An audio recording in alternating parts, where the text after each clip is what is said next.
works just fine. Splash on my leg.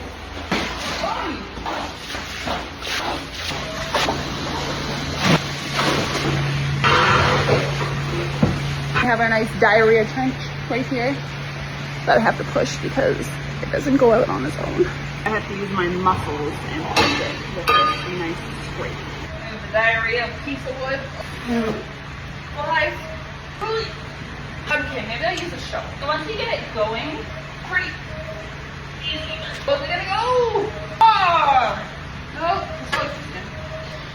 good enough.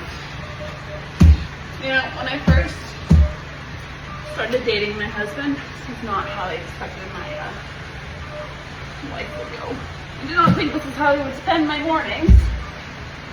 Just moving around diarrhea. That's okay.